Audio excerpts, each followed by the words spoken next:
বিসমিল্লাহির রহমানির রহিম। প্রিয় ছাত্রছাত্রী আসসালামু আলাইকুম। আগের ক্লাসে আমরা যতটুকু করেছিলাম সেটা হলো a dot B equal to A B cos theta. আশা করি সবার মনে আছে। এখানে কোনটা কি জিনিস সেটা একটু ভালো করে জেনে রাখতে হবে। এ এবং বি দুটি ভেক্টর। এ হলো এ ভেক্টরের মান, বি হলো বি ভেক্টরের মান, আর এই থিটাটা হলো এ এবং বি এর মধ্যবর্তী কোণ। যদি আমি চিত্রের মাধ্যমে দেখাই তাহলে এমন হবে, যদি এটা হয় এ ভেক্টর, এটা যদি হয় বি ভেক্টর, মধ্যবর্তী কোণ হলো থিটা। এই এ হলো এই এ ভেক্টরের মান, বি হলো বি ভেক্টরের মান। ওকে, তাহলে আমরা আজকে যেটা প্রতিপাদন করব সেটা হলো a dot b equal to ax bx ay by az bz প্রতিপাদন করব। এই সূত্রটা আমরা ব্যবহার করি, আর এই সূত্রটা আমরা কিভাবে আসলো সেটা দেখব। ধরি a vector equal to axi ayj azk, b vector equal to bxi byj bzk ধরতে পারি কিনা সেটাকে জানতে হবে। যেহেতু এখানে তিনটা করে উপাংশ আছে, কটা করে? তিনটা। তাহলে আমরা একটা ভেক্টরকে ত্রিমাত্রিক স্থানাঙ্ক ব্যবস্থায় ভেক্টরের যে বিভাজন দেখেছিলাম সেই অনুসারে তিনটা উপাংশের মাধ্যমে লিখব। এ ভেক্টরকে যদি axi plus ayj plus azk লিখতে পারি, বি ভেক্টরকে অনুরূপভাবে লিখতে পারি। আমাদের টার্গেট হলো দুইটা ডট গুণন বের করা। ডট গুণন লিখলাম এ ডট বি সমান এ ভেক্টরের যে মানটা আছে সেটা লিখে দেই, xi plus ayj azk dot bxi byj bzk। আমরা এ ডট বি এর মানটাই বের করব। বাম পাশে লিখলাম, এটা ব্র্যাকেট না দিলেও কোনো সমস্যা নেই। এ ডট বি সমান এর যে মানটা ছিল সেটা এখানে বসিয়ে দিলাম, বি এর মানটা এখানে বসিয়ে দিলাম, মাঝে কি দিলাম? ডট। এই জায়গায় কিন্তু ডট এবং ক্রস দুইটা বুঝে শুনে ব্যবহার করতে হবে, কারণ ডট এবং ক্রসের মান হবে আলাদা। এই জায়গায় যেহেতু ডট দিয়েছি তাহলে এই জায়গায় কি দিতে হবে? ডট দিতে হবে। বীজগণিতের নিয়ম অনুসারে তোমরা জানো কিভাবে এই গুণটা করতে হয়। তারপরেও আমি একটা টেকনিক দেখাবো তোমাদের, সেই টেকনিকে তোমরা গুণটা করবা। কিরকম? ax এটার সাথে হবে bx, আমি স্কেলার অংশটা আগে গুণ করে দিলাম ax bx। এবার বলো এই i এর সাথে ai গুণ হবে, এখানে হবে i ডট i, i এর সাথে i এর গুণ, স্কেলার অংশের সাথে স্কেলার অংশের গুণ করে দিলাম, আর ভেক্টর অংশের সাথে ভেক্টর অংশের গুণ করে দিলাম। মাঝে যেহেতু ডট আছে তাই আমরা এখানে ডট চিহ্ন ব্যবহার করলাম।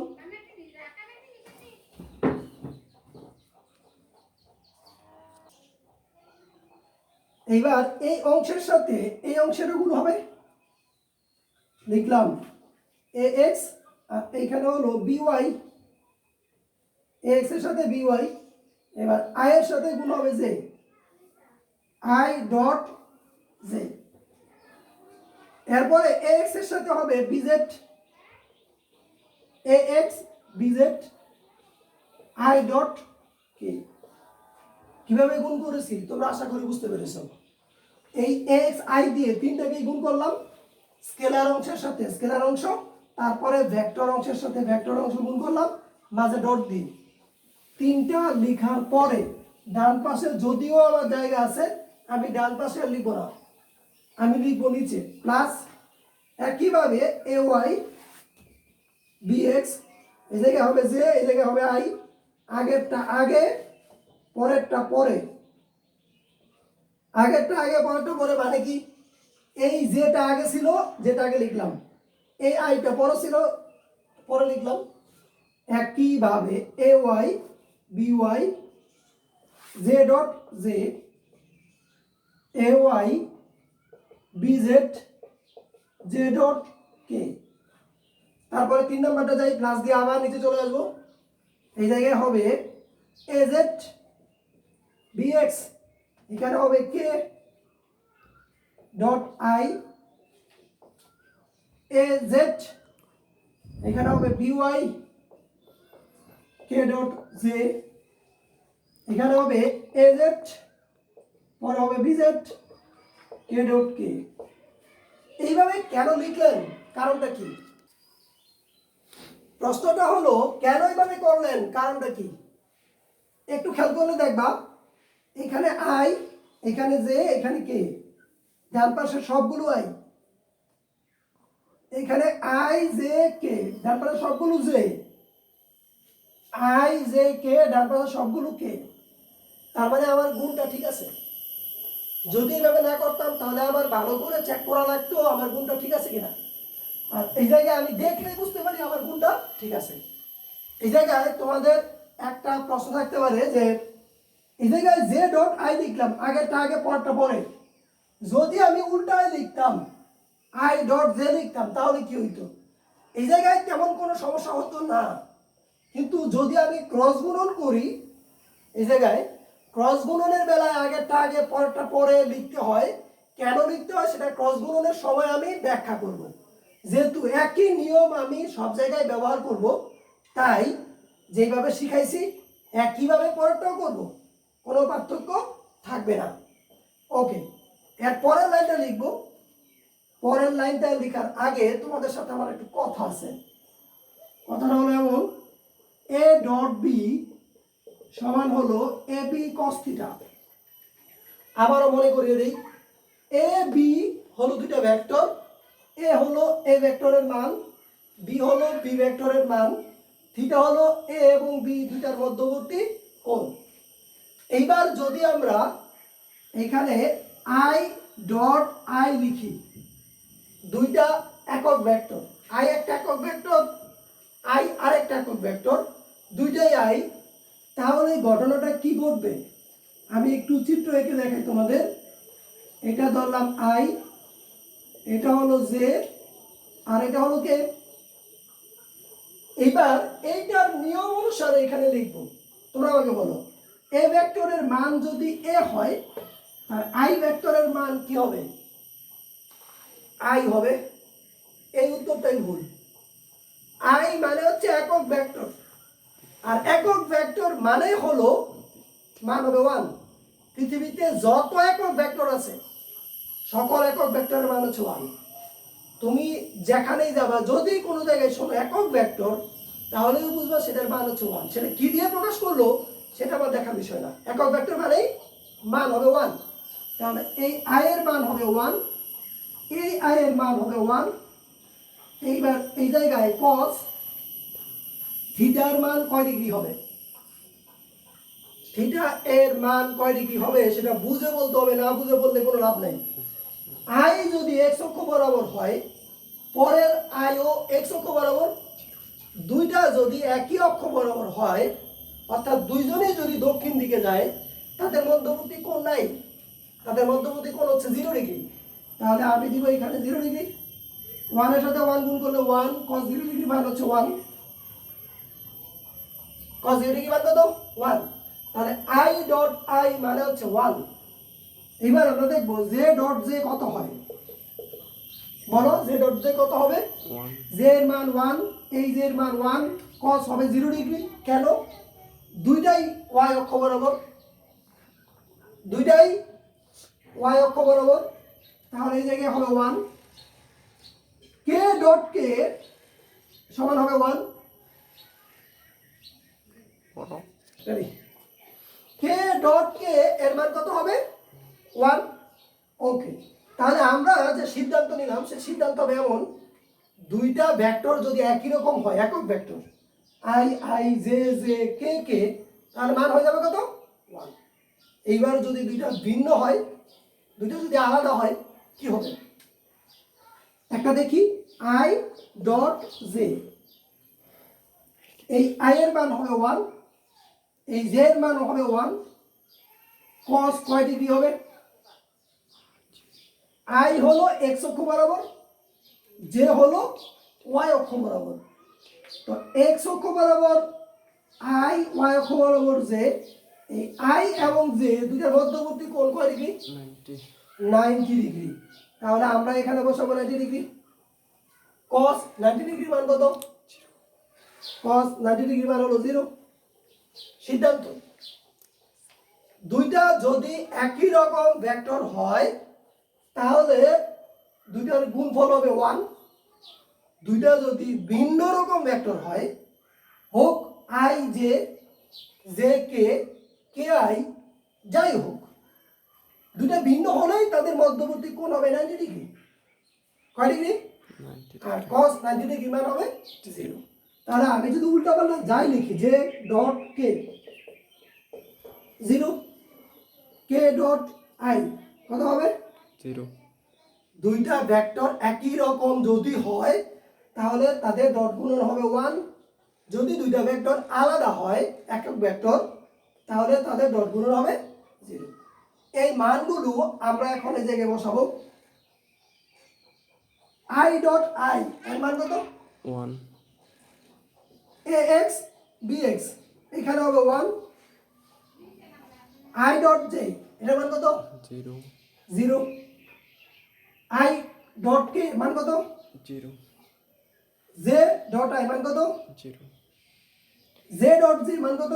1। তাহলে থাকবে x bx, এটা 1। এটার মান কত? 0। পরের এটার মান 0। এটার মান 0। লাস্টের এটার মান 1। 1। তাহলে হবে az bz। সুতরাং a ডট b সমান হবে ax bx, ay by, az bz। প্রমাণ করা হয়ে গেল। একেবারে সহজ প্রমাণ যদি আমরা বুঝি, আর যদি না বুঝি তাহলে অনেক ঝামেলা হবে। বেসিক কথাগুলো বুঝে নিতে হবে, এই জন্য এগুলো অবজেক্টিভের মধ্যে থাকবে। বেসিক কথাগুলো যদি তোমরা না বুঝতে পারো বারবার দেখবা। মুখস্থ করার কিছু নাই, মুখস্থ করলেই ঝামেলায় পড়ে যাবা, আর পরীক্ষা হলে পারবা না। তাহলে এই প্রতিবেদনটা বাসায় ভালো করে লিখবা, নিজে নিজে আবার লিখবা। কিভাবে হলো আমরা আরেকটা প্রতিবেদনে যাব, তারপরে অঙ্ক করা শুরু করবো।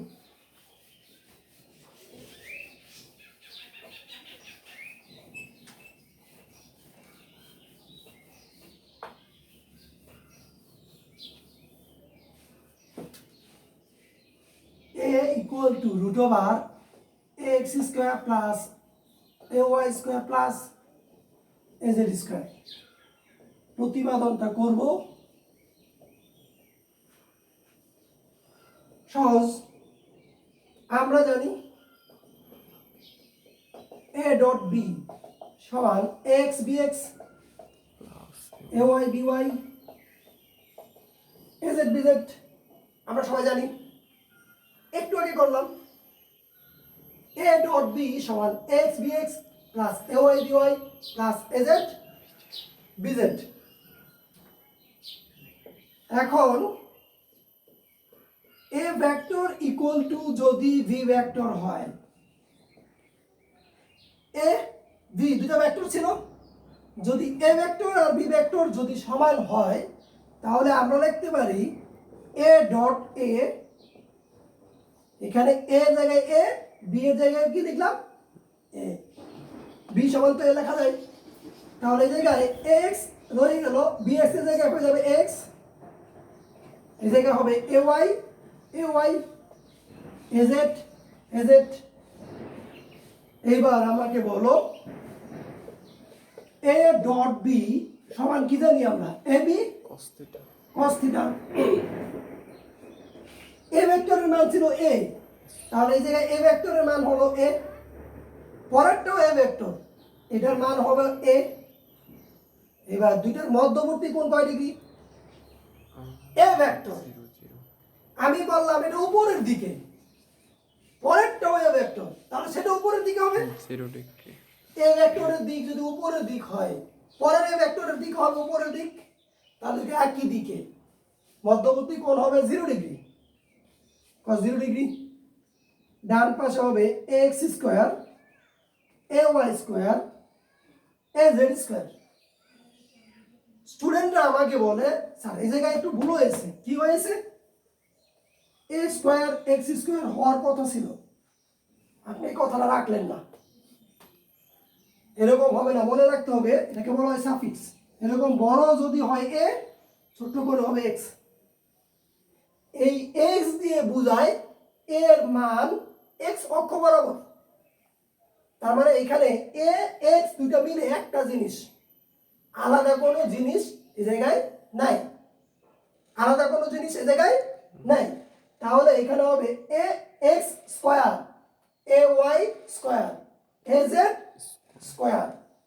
এই জায়গায় দেখো দুইটা a গুণ করলে হবে a স্কয়ার, cos 0 ডিগ্রি মান হচ্ছে 1 সমান হলো ax square ay square az square. a equal to root over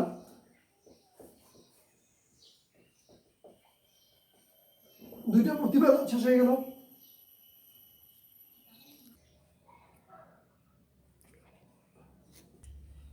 আমরা এখন একটি গাণিতিক সমস্যা সমাধান করব।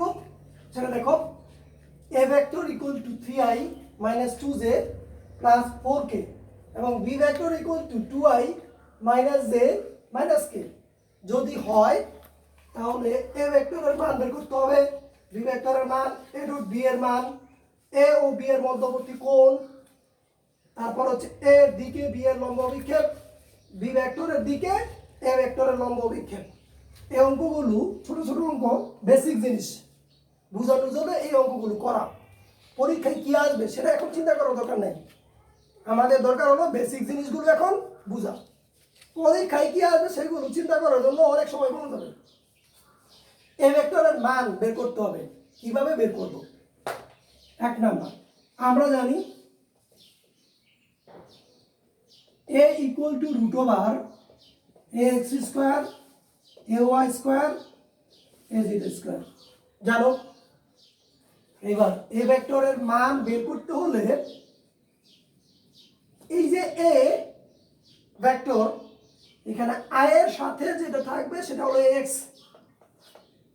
j এর সাথে যে অংশটা থাকবে সেটা হলো ay। বলো ay এর মান কত? -2।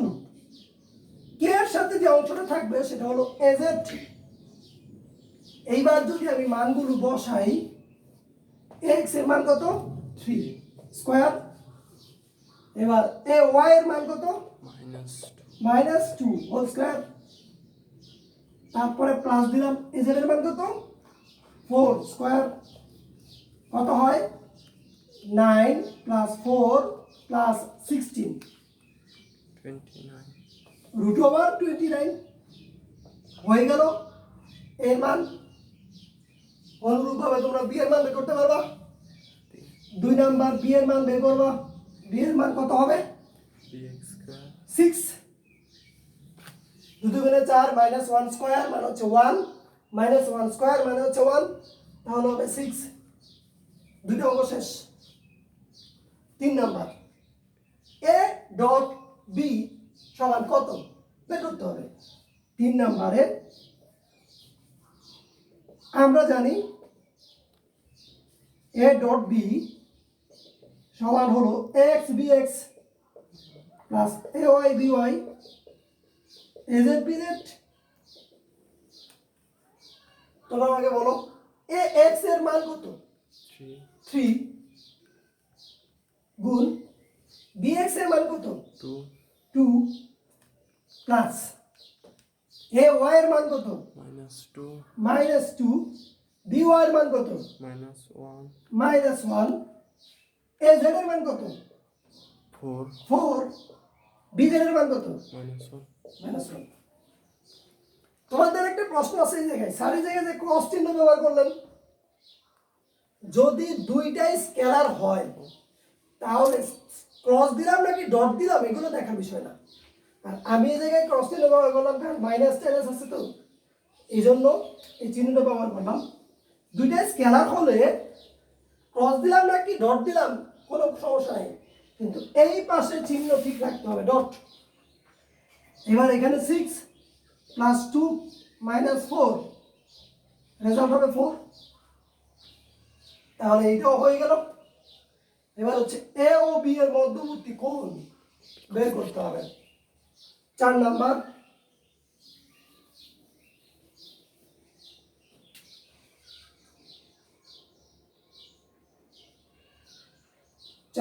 আমরা জানি a dot B equal to A B cos theta. তোমাদের মনে আছে কিনা এ ও বি এর মধ্যবর্তী কোণ মানে হচ্ছে থিটার মানটা বের করা। এ ও বি এর মধ্যবর্তী কোণ মানে হচ্ছে থিটার মান বের করা। তাহলে আমরা কিভাবে বের করব? cos theta is equal to A dot B divided by a b. Theta equal to cos inverse a dot b এর মান কত? 4। শুধু এর মান কত? √29, রুট ওভার 29। বি এর মান রুট ওভার 6। এটা একবারে ক্যালকুলেটর চেপে বের করে দিবা। cos ইনভার্স লেখে উপরে 4 নিচে রুট ওভার 29, 72.35, 72.35 ডিগ্রি। তোমরা নিজেরা ক্যালকুলেশন করবা, এখানে যা মান আসবে সেইগুলো লিখবা। আশা করি এটা বুঝতে পেরেছো। এই জায়গায় দু একটা চালাক স্টুডেন্ট আছে, চালাক স্টুডেন্টদের কথা বলে দেই। উপরে এ ডট বি এর মান বের করবে 4, তারপরে কি করবে? এ ডট বি এর পরম মান দিয়ে এটার মান আসে 4। সে চিন্তা করে এ ডট বি এর পরম মান দিলে মান বেরোবে বি। মান বেরোবে কি এই জায়গায় এবি? না, এইভাবে যদি কেউ বের করে তারও হবে না, কারণ এ হলো আলাদা একটা মান, বি হলো আলাদা একটা মান। এই দুইটা মান আলাদা আলাদা বের করে তারপরে এই অঙ্কটা করতে হবে। কারণ তোমরা এটা জানো সবাই, sin x equal to 6n, এটা আগেও দেখিয়েছি, আবারও দেখো। এই n n যদি কেটে দেই তাহলে হয় 6 ইকুয়াল টু 6। এইটা যেমন গ্রহণযোগ্য নয়, এগুলো গ্রহণযোগ্য নয়। ওকে, এবার যাব আমরা 5 নাম্বার।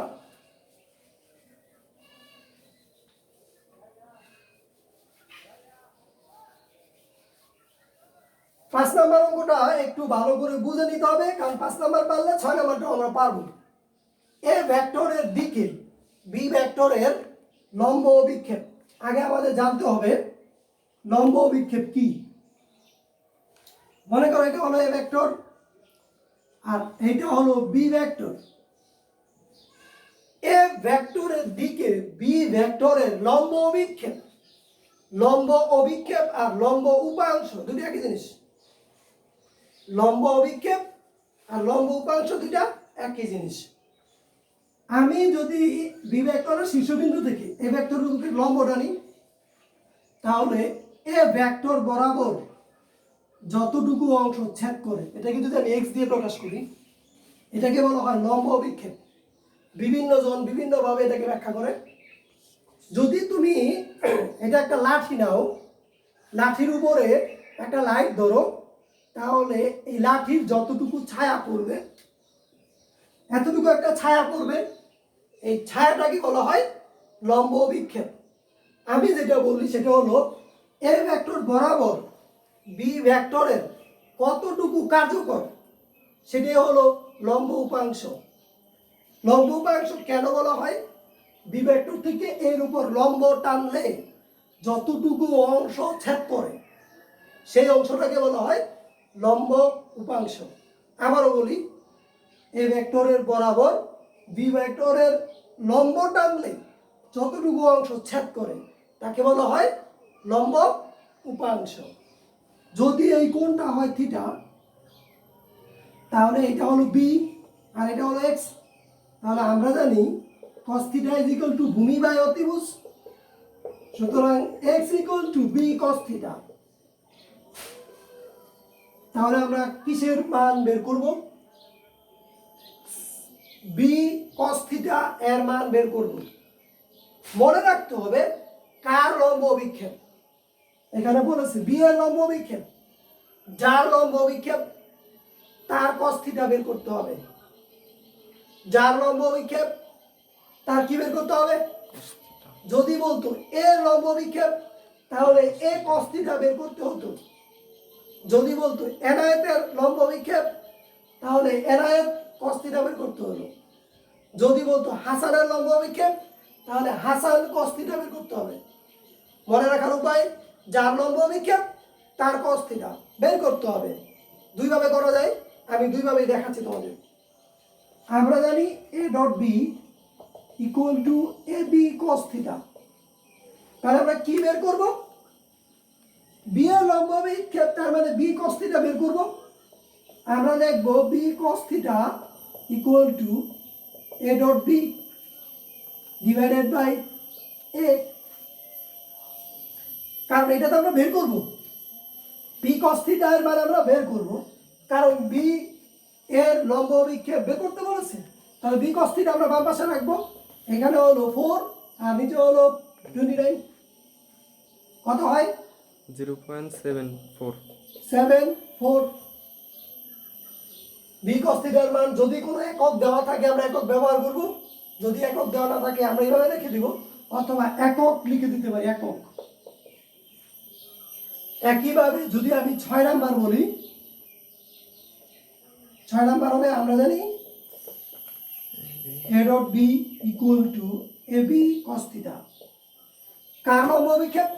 এর তাহলে আমরা এখানে লিখব a cos theta equal to a dot b divided by root over 6, sorry, divided by b,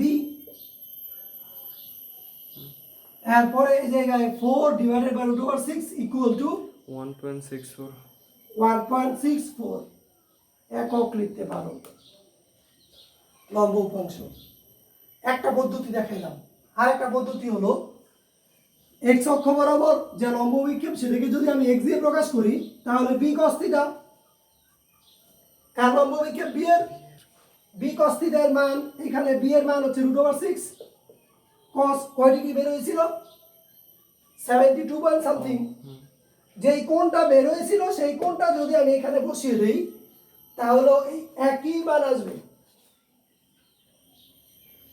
এখানে যে কোণ বের হয়েছিল সেটা বসিয়ে দিলে এখানে কি আসবে? এই মান আসবে।